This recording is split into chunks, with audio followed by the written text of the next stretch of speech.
Olá, eu sou Diego Amorim e seja bem-vindo ao Boletim a Mais com as principais notícias da manhã desta quinta-feira, 4 de junho de 2020.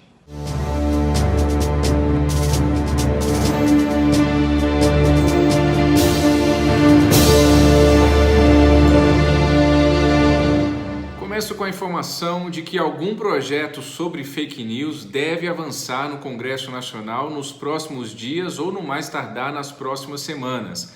Nesta semana, aquele projeto lá de autoria do senador Alessandro Vieira e dos deputados Felipe Rigoni e Tabata Amaral estava na pauta do Senado, acabou saindo, provavelmente ficará para a semana que vem. Lá o relatório do Ângelo Coronel ainda não ficou pronto, ele apresentou uma prévia aos colegas que acharam que não estava concluído ainda o relatório, então ainda está um pouquinho em banho-maria lá nessa discussão no Senado Federal. Na Câmara, a deputada Joyce Hasselmann acabou apresentando um projeto muito semelhante também, e hoje Rodrigo Maia, presidente da Câmara, voltou a defender que o parlamento aprove neste momento um projeto que trate das fake news. Ele disse que de hoje para amanhã, ou seja, até amanhã, sexta-feira, um grupo de deputados vai elaborar uma proposta que haja ali um consenso entre a maioria dos líderes da Câmara para que no fim de semana ele apresente essa proposta ao Davi Alcolumbre. Qual é a ideia do Rodrigo Maia? É fazer com que haja ali uma harmonia entre a Câmara e o Senado em relação a esse texto que trata sobre a fake news, para que uma Câmara ajude a outra a aprovar essa coisa, e se houver alguns vetos presidenciais, a Câmara e o Senado estejam preparadas para eventualmente derrubar esse veto. Essa é a ideia do Rodrigo Maia. Vamos acompanhar esse debate, a gente está acompanhando aí o texto original do Alessandro Vieira, que foi apresentado no Senado. Eles fizeram algumas mudanças, houve resistência. O relatório do Ângelo Coronel, que nós obtivemos com exclusividade em primeira mão, divulgamos nessa semana, é um assunto muito delicado, né? O fato de querer combater as fake news não pode esbarrar em nenhuma agressão à liberdade de expressão, à censura e tudo mais. Então todos esses assuntos estão ali envolvidos no mesmo balaio e é preciso muita atenção, lembrando que são sessões virtuais, são sessões em que não há uma discussão presencial entre os líderes, entre boa parte dos parlamentares, então isso faz com que a nossa atenção seja ainda mais redobrada no quesito aí desse projeto das fake news. Nós vamos continuar acompanhando. Falando em liberdade de expressão, Jair Bolsonaro hoje, naquela conversa tradicional que ele tem com apoiadores em frente ao Palácio da Alvorada, foi perguntado se pretendia processar quem o chama de genocida. Ele respondeu: se o cara me chama de fascista, por exemplo, e eu processo, não acontece nada. Se eu chamo ele de fascista, levo 20 mil reais no ombro. Não adianta, minha taxa de sucesso é próxima de zero, disse Jair Bolsonaro, que acrescentou: e outra coisa, se é liberdade de expressão, tem que valer para todo mundo, foi o que disse Jair Bolsonaro na manhã de hoje. Ele aproveitou para dizer também aos seus apoiadores que fará mudanças na legislação que trata do armamento no Brasil ainda nesta semana. Segundo Jair Bolsonaro, até amanhã, sexta-feira, haverá novidades sobre esse assunto, nós também vamos acompanhar. Informação desta manhã também do Cláudio Dantas, que conversou com o Rodrigo Sanches, que é advogado do ex-ministro Sérgio Moro, e a defesa do Moro quer que os advogados que negociaram a primeira delação do doleiro Tacla Duran com a Lava Jato esclareçam as razões pelas quais as tentativas de colaboração foram inviabilizadas, disse o advogado ao antagonista, Cláudio Dantas.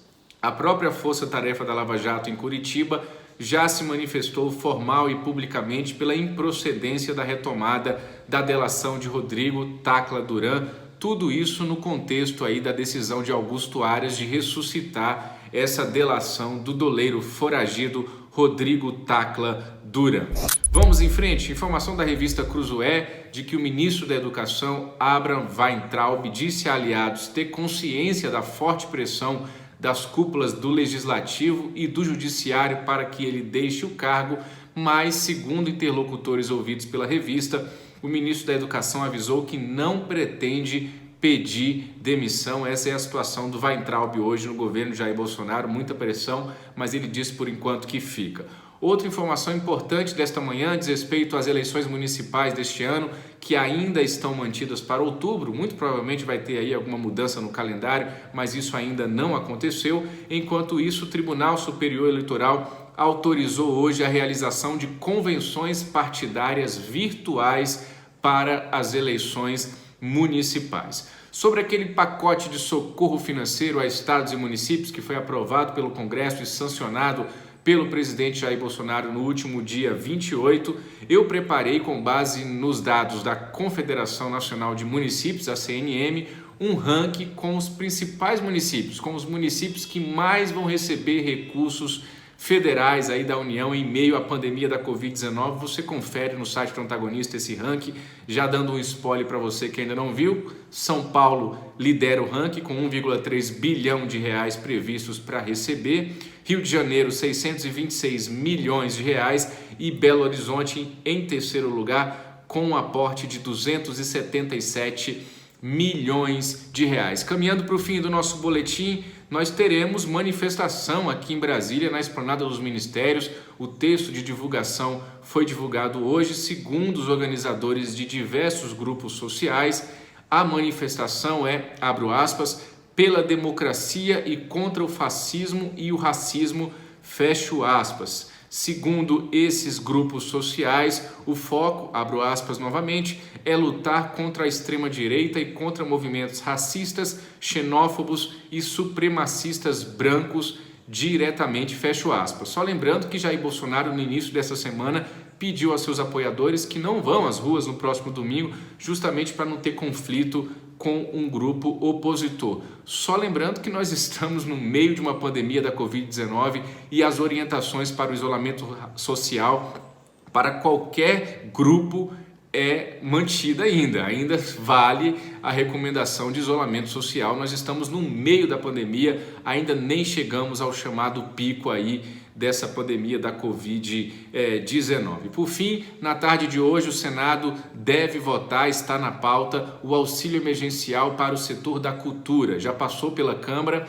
e o senador, líder do governo no Senado, Fernando Bezerra Coelho, me disse que o governo vai votar sim, ou seja, ampliação do chamado Corona Voucher, R$ 600 também para artistas, produtores, técnicos, curadores e professores de escolas de arte. Resta saber o que a equipe econômica acha disso.